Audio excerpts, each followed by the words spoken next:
কালো সূর্য বলো কোথা হতে পাইল এত আলো। ফুলগুলো নানান রকম কেমনি করে হয়, পাতাগুলো সবুজ বটে ফুলের মতন নয়। দুধ কেন এত সাদা, মরিচ কেন ঝাল, আমগুলো পাকলে বড় হয় তা কেমনে লাল। আবার পশু পাখি কই না কথা, মানুষ কেন কয়, ভাবি সবে এসব মহান প্রভু হাতে দেন। নতগিরি চেষ্টা করো ওহে মুসলমান, আমরা সবাই বাস করি পৃথিবীর রঙ্গে। হাতের লেখা মুখের চেহারা মেলে না কারো সঙ্গে, আর মেলে না কর্মের সেই বুড়ি আঙ্গুলের টিপ। প্রমাণ হলো মহান আল্লাহ তাআলা আছেন একজন। ঠিক কথা বলেন ঠিক কিনা? আল্লাহ জানায় দিলেন মানুষদেরকে, ওয়ালাকাদ যারানা লিজাহান্নামা কাসীরাম মিনাল জিন্নি ওয়াল ইনস। আল্লাহর বান্দা নবীর উম্মতের দল মনোযোগ দিয়ে শুনে নাও। এই চাংমারিবাসীদেরকে বলে যাই, ওয়ালাকাদ যারানা লিজাহান্নামা কাসীরাম মিনাল জিন্নি ওয়াল ইনস। আল্লাহ বললেন মানুষকে আমি সৃষ্টি করলাম এবং জিনকে সৃষ্টি করলাম জাহান্নামে দেব। কি জন্য জাহান্নামে দিবেন? লাম কুলুবুল লা ইয়াফকাহুনা বিহা। আল্লাহ বললেন বান্দাকে চোখ দিলাম, এই চোখ দিয়ে আমার ইবাদত বন্দেগী করবে, এই চোখ দিয়ে আমার কিতাব পড়বে, এই চোখ দিয়ে কোরআন পড়বে। আমি আল্লাহ রাব্বুল আলামিন যে কিতাব দিয়েছি, মা ফাররাকনা ফিল কিতাব, এই কিতাবের ভিতরে কেমনে চলবা, কি করবা দুনিয়ার ভিতরে, আমি আল্লাহ রাব্বুল আলামিন সব কিছু দিয়ে দিয়েছি রে বান্দা। কিন্তু এই চোখ দিয়ে তুই আমার ইবাদত বন্দেগী করস না, আল্লাহ তাই তুই জাহান্নামে যাবি। ওয়ালাহুম আ'ইনুল লা ইউবসিরুনা বিহা। আল্লাহ জানায় দিলেন এই জবান যে দান করলাম, তুই হালাল কিছু উপার্জন করে খাবি। আজকের মুসলমান দেখেন সুদের সাথে লিপ্ত হয়ে গেছে। হযরতে মুহাম্মদ রাসূলুল্লাহ সাল্লাল্লাহু আলাইহি ওয়াসাল্লাম একটা স্বপ্নের ভিতরে দেখতেছেন আল্লাহর নবী, বিশ্ব নবী হযরতে মুহাম্মদ রাসূলুল্লাহ সাল্লাল্লাহু আলাইহি সাল্লাম স্বপ্নের মধ্যে কয়েকজন ফেরেশতা আল্লাহর নবীকে এক জায়গার মধ্যে নিয়ে যাওয়া হলো।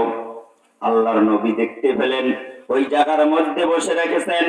ওই জায়গাটা দেখতেছেন একটা দূরে একটা মানুষ রক্তের নদীর মধ্যে সাঁতার কাটতেছে।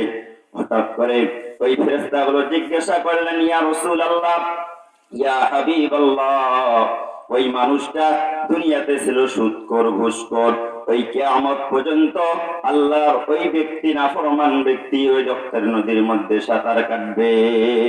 তাই নয় রে বাবাজি, আল্লাহ রাব্বুল আলামিন মানুষদেরকে কঠোর ভাবে নিষেধ করে দিলেন, তোমরা সুদ খাইও না। এই সুদের জন্য আমার আল্লাহ রাব্বুল আলামিন বলে দিয়েছেন কিয়ামতের ময়দানে আমি এবং আমার নবী ওই বান্দার জন্য, ওই নাফরমান ব্যক্তির জন্য আমরা যুদ্ধ করব।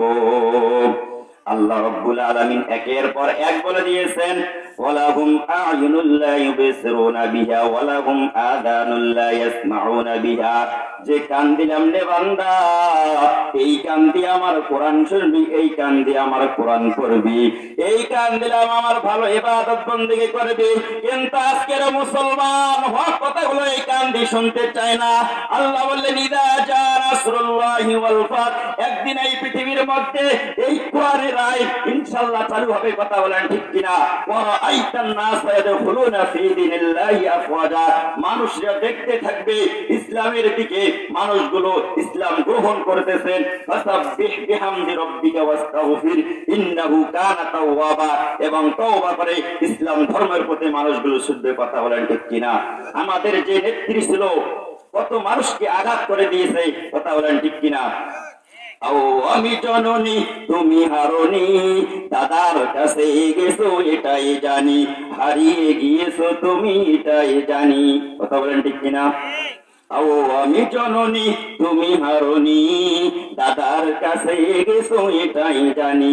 দেশটাকে চষে গেলে 16টি বছর, প্রকৃত দেশপ্রেমী পাইনি কদর, তুমি তো ছিলে সরা শয়তানের নানি। কথা বলেন ঠিক কিনা? ও আমি জননী তুমি হারনি, দাদার কাছে গেছো এটাই জানি।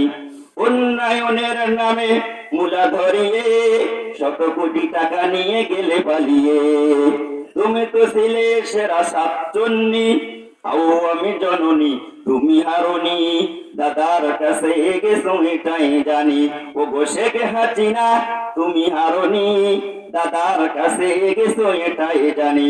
আল্লাহ তাই অত ইজ্জু মাংতাসা অত দিল্লু মাংতাসা। মানুষ কখন ইজ্জতের মালিক হলো আমার আল্লাহ, আর ইজ্জতের মালিক হলো আমার আল্লাহ। মানুষের ইজ্জত গেতে 1 সেকেন্ড টাইম লাগবে না, এবং ইজ্জত আসতেও 1 সেকেন্ড টাইম লাগবে না। কথা বলেন ঠিক কিনা? আমার আল্লাহ জানাই দিলেন, ওয়ালাউ কুনতুম ফি বুরুজিম